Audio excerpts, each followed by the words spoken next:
Body language. So they say that only half of conversation happens with your ears and your mouth. The other half happens with your body and your eyes. So in this video, I'm going to give you 6 tips on how you can improve your body language. Here goes. The first tip is maintain eye contact. See, the eyes are the windows to the soul. If you're looking away or you're on your phone, people can tell you're distracted. It's bloody rude. Don't do it.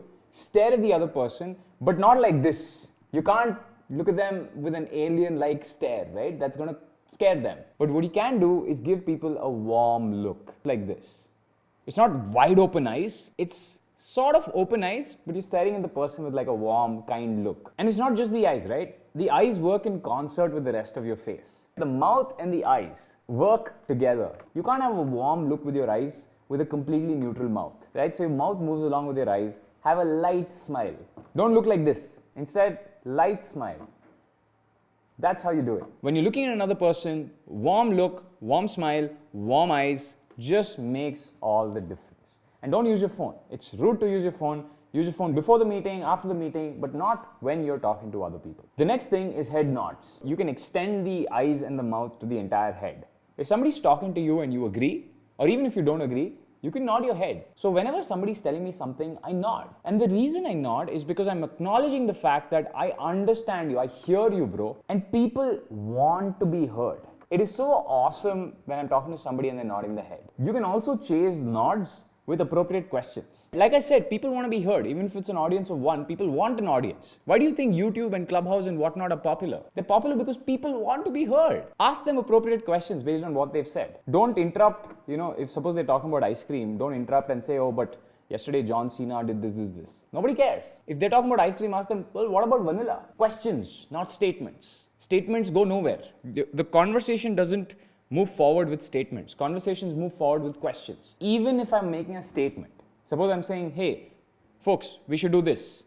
I still say, folks, we should do this. What do you guys think? I always do that. So it's nice to ask appropriate questions and nod your head in a conversation. The next thing is that you gotta use your hands. Now, if I just kept my hands flat and spoke to you, you'd probably get bored. You gotta use hand animations. The thing is, I was actually studying my own hand animations, right? Like in general, how I speak. When I'm speaking, I do this a lot, and then I end the statement with this. Sometimes when I'm talking, I do this, right? I stretch my entire arms. I do this when I'm making a point. So depending on what I'm saying, I have these animations that I unconsciously created for myself. And I'm aware enough, obviously, to study them.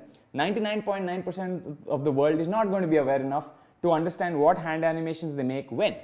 So you have to figure out what hand animations you make when you're making a point, when you're asking a question, when you're ending a statement. You gotta understand where and when you make these hand animations. And for God's sake, do not cross your arms. If I did this and I spoke, you would switch the video. Some of you are anyway switching the video.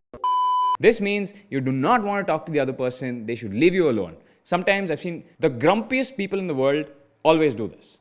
It's just a learning from life, right? So don't do that. The next thing is to copy style, right? I do this a lot. Like, I copy another person's style. If they're talking and they're in a certain way, I also change my accent. So when I'm speaking to somebody in Kannada, especially if that person is Kannadiga, my accent, the way I change, my hand animations, everything change. Same with Hindi, right? Like my Hindi is not the greatest, but I will speak with the same accent, the same speed as the other person. With English, I speak fast. With Kannada, I speak very slowly, even though I'm reasonably good at Kannada. Right? With Hindi, because I'm learning, I speak slowly, but my hand animations also match the other person. So I copy their style because it just makes them feel comfortable. It's not about me. It's about them. I want the other person to feel comfortable. I speak slowly. Even when I'm speaking to somebody who doesn't know English well, I speak very slowly because I want them to feel comfortable. Finally, please understand the difference between assertive, aggressive, and submissive. Either you're submissive, where you listen to the other person, or you're aggressive, right? You put your point across. You don't want to be either. The better version of submissive is not aggressive. If you're submissive and you're told you're submissive, you can't just be aggressive. You can't be like, I'm going to beat you up, whatever. That's not what you want to do. You don't want to play the macho man. That doesn't ever work. What you do want to be is assertive. Assertive is neither submissive or aggressive. It's not even in the middle. It's something completely different where, hey, this is what I would like you to do. I'm still asking nicely. Hey, this is what I'd like you to do. Thank you.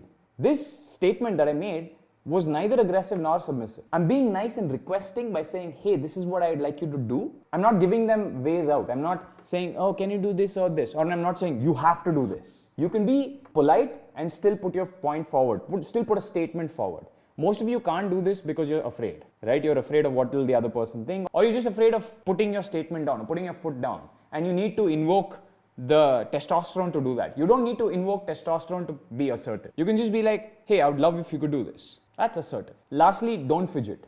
Don't keep, doing this and moving your fingers around. Don't do that. When you're fidgeting, it shows to the other person that you are nervous.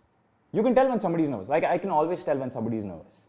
Every meeting, whether I'm hiring somebody, whether I'm, talking to somebody, whether somebody's pitching me and asking me to, for money, whatever, I can tell when somebody's nervous. So I feel like a lot of these things with body language, the more meetings you have, the more number of people you speak to, especially people off the power table. Like a lot of you have no problem speaking to your friends in college, you speak exactly like this, but the minute you have to do a VC pitch or you have to speak on stage, whatever, all these, weird things come out. In my opinion, that's because there's a difference in power table. When you're pitching to somebody, when maybe a billionaire and asking for money, the power table is like this. You're here, they're there. So all your fidgeting, all your submissiveness, it comes out then. You just need to practice being lower on the power table and still keeping your body language perfect. The more you do it, the better you get. That's it for this video. Make sure you subscribe. No bullshit, fast content. Bye.